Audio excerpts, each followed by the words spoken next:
The reservation had been made 3 weeks ago. Le Jardin was the kind of place where reservations required a deposit, and the waitlist stretched for months. My sister Jennifer called 2 days before our mother's 65th birthday. Family dinner at Le Jardin, she'd said. Mom wants you there. Saturday at 7. Don't be late. No pleasantries, just the expectation that I'd show up and play my role. I arrived 15 minutes early in a simple navy suit. The host recognized me but remained professionally neutral. Good evening, sir. Your party is already seated. Jennifer had chosen the private dining room with floor-to-ceiling windows. She held court at the head with her husband, Derek. Their 3 children, ages 8 to 14, were absorbed in their phones. Mom sat at the other end. There he is, Jennifer announced. We'd almost given up on you. I'm early, I said. It's 6:45. Early is on time is late, Derek chimed in. He worked in pharmaceutical sales. I took the empty seat between Mom and Tyler. My place had no water or wine glass. We already ordered wine, just family, Jennifer said. But you can get your own if you want. The waiter, Marcus, appeared. I'd seen him many times before. His eyes flickered with recognition. Jennifer ordered appetizers for the table, oysters for the adults, truffle fries for the kids, cheese to share. She then launched into talk about expanding their house with Derek's substantial bonus. The conversation flowed around me. Derek discussed sales numbers. Jennifer talked about Costa Rica. Their daughter complained about school uniforms. I listened, contributed nothing. When the appetizers arrived, Marcus placed them precisely. Oysters gleamed on ice. Truffle fries smelled earthy and luxurious. At my spot, nothing. The gentleman didn't order, Jennifer said. He's been having financial troubles. Better to save money, right? Marcus's jaw tightened before he nodded and stepped back. Mom patted my hand. It's fine, dear. You can have some of mine. No need to waste money, Jennifer added, spearing an oyster. He can fill up at home. Main courses came, Wagyu steaks for the adults, duck for Derek, halibut for Mom. The children received perfectly cooked filet mignon. Each plate was art. My space remained empty. Are you sure you don't want to order something? Mom asked quietly. I'm fine, I said, and I meant it. Jennifer's fork scraped her plate. You know his problem? No ambition. Look at Derek. Started from nothing. Derek nodded. It's about mindset. I offered to get him an interview at my company 6 months ago, Jennifer continued. He didn't even show up. I had something else that day. Always an excuse. Something else, something better. But here you are, can't even afford an appetizer. Tyler, beside me, squirmed uncomfortably. He pushed his plate toward me slightly. Don't, Jennifer snapped. He's an adult. If he can't provide for himself, that's his problem. The table fell silent except for the sound of cutlery scraping. Dessert came on gilded plates, creme brulee with gold leaf for the adults, chocolate lava cakes for the children. Each presentation was exquisite. When Marcus reached my spot, he hesitated. I shook my head slightly. He can watch us eat, Jennifer said, removing the empty space. That's fair. He can see what success looks like. Mom's spoon paused. Jennifer, that's harsh. Is it? I'm tired of pretending. This dinner is costing over $3,000. He sits there like he deserves to be here. It's your mother's birthday, I said. Exactly. She deserves better than watching you fail at everything. Jennifer took a bite, the gold leaf catching the light. That's how life works. You succeed, you eat. You fail, you watch. Mom set down her spoon. Jennifer Mary. No, Mom. It needs to be said. Derek raised his wine glass. To honest conversations. The children had gone quiet. Tyler's hand found mine under the table. I smiled at the absurdity of it all. Indeed, I said. That's when Marcus returned with Mr. Laurent, Le Jardin's owner and general manager. Laurent was a legend. A third-generation restaurateur who turned his grandfather's bistro into a Michelin-starred empire. Good evening, Laurent said, his French accent still present after 40 years in America. I hope everything has been satisfactory. Wonderful, Jennifer gushed, suddenly all charm. Absolutely spectacular. We were just saying, excellent. Laurent's eyes found mine. Sir, may I speak with you for a moment? I stood, aware of everyone's confusion. Of course. We walked through the main dining room, past the open kitchen, to his private office. I apologize for the interruption, Laurent said. But your sister attempted to have the bills sent to your membership account. I sighed. Of course she did. I wanted to confirm before processing. With the wine and expanded menu, we're looking at $3,200. At 20% for Marcus and the team, they handled an uncomfortable situation well. Always. Laurent paused. In 15 years you've held an ownership stake, you've never used it for leverage. You make reservations like any guest. Tonight, watching that, he shook his head. And ruined my mother's birthday. Is it not already ruined? I thought about that empty space. No. Now it gets interesting. We returned to the dining room. Jennifer was finishing her dessert, already photographing the empty plates for social media. Laurent opened the door. Every head turned. Ladies and gentlemen, I apologize for the interruption, but there seems to be some confusion about this evening's arrangements. Jennifer's smile faltered. Confusion? Everything's been perfect. We're ready for the check. Indeed, the reservation was under Mrs. Jennifer Morrison's name with a deposit for the private room. However, the final billing was directed to a membership account. Is this correct? Yes, Jennifer said slowly. We arranged that. And you're aware of whose membership this is? Silence. I assumed it was a family account. Mom's, maybe?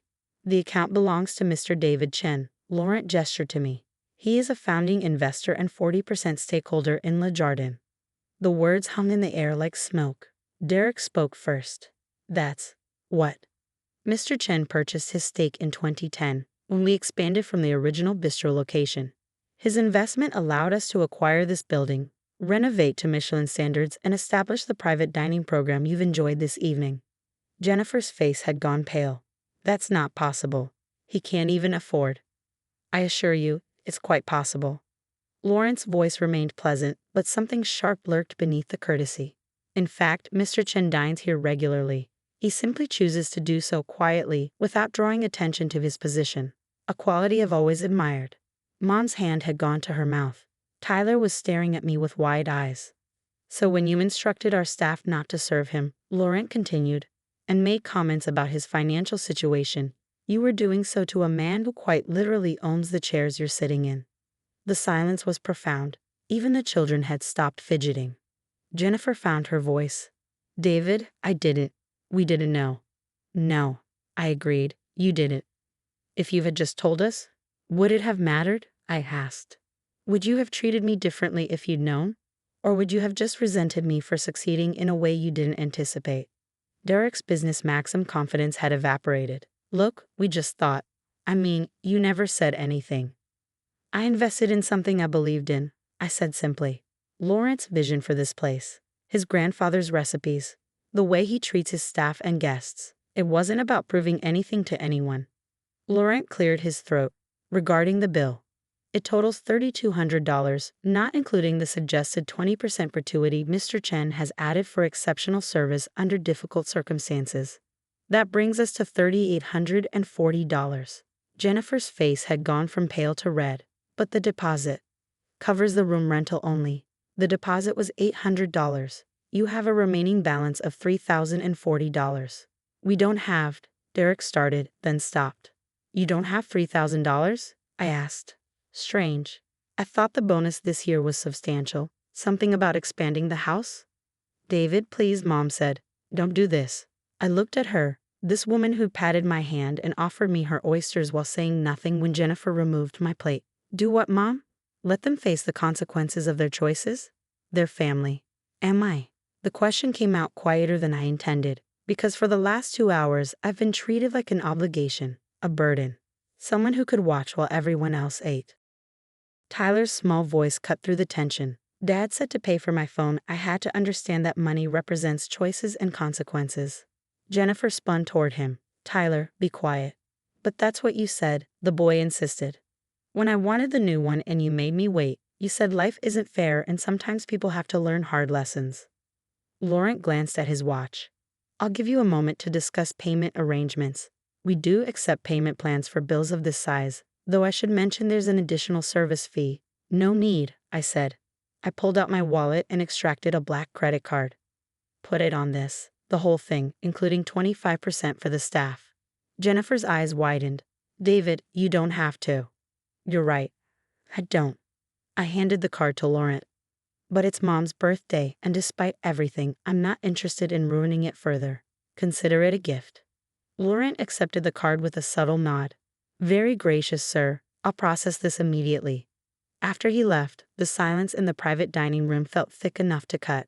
Jennifer stared at her empty dessert plate. Derek had gone very still.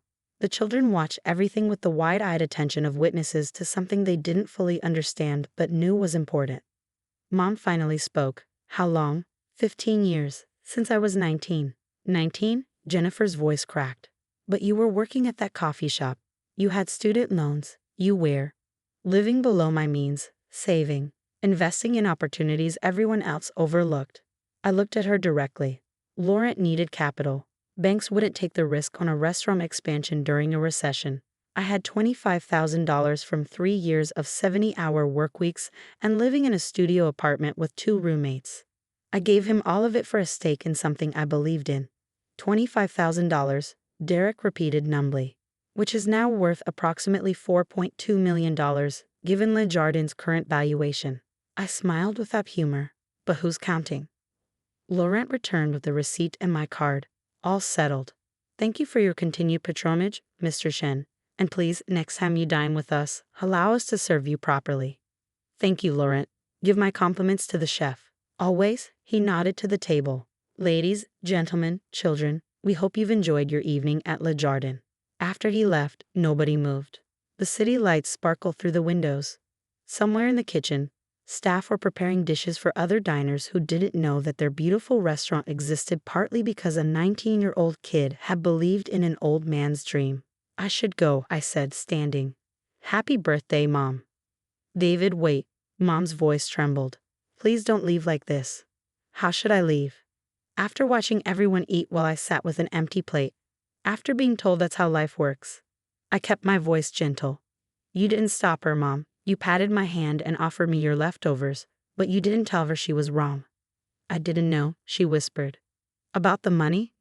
No. But you knew it was cruel. You knew it was wrong. You just didn't think it mattered enough to say something. Jennifer stood abruptly. I didn't know. If I had known, you would have what? Treated me with basic human dignity because I'm rich? I shook my head. That's worse, Jennifer. That's so much worse. It's not like that. Then what is it like?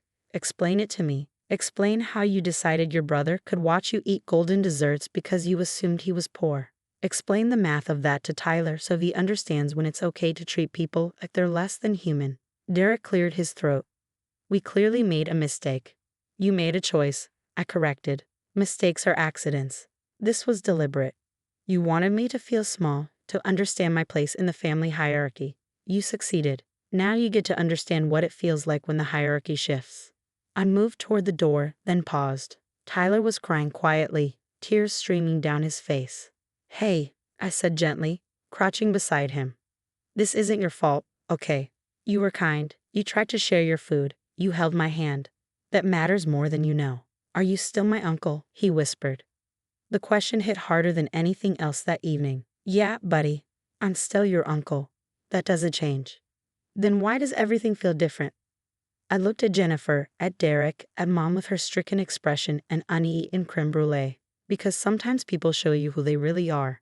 And sometimes the people you think you know turn out to be strangers. Will you come to my birthday? Tyler asked. It's next month. We'll see, I said, because I couldn't promise something I wasn't sure about. I left them there in the private dining room of Le Jardin, surrounded by empty plates and gold leaf, and the consequences of their choices. Marcus caught my eye as I walked through the main dining room, and I nodded. The young waiter smiled, just slightly. Outside, the city stretched in every direction, full of lights and possibilities and restaurants where people made decisions about who deserved to eat and who deserved to watch. I pulled out my phone and called my assistant. Hey, I said when she answered. Can you book me a table at Marcelo's for next Saturday? Just for one. I'm thinking the tasting menu. Celebrating something? She asked. I thought about that empty space where my dessert should have been. About Jennifer's satisfied smile, Mom's silent complicity, and Derek's business maxims. About Tyler's small hand squeezing mine, and his question that cut straight to the heart of everything. No, I said, just remembering what it feels like to eat.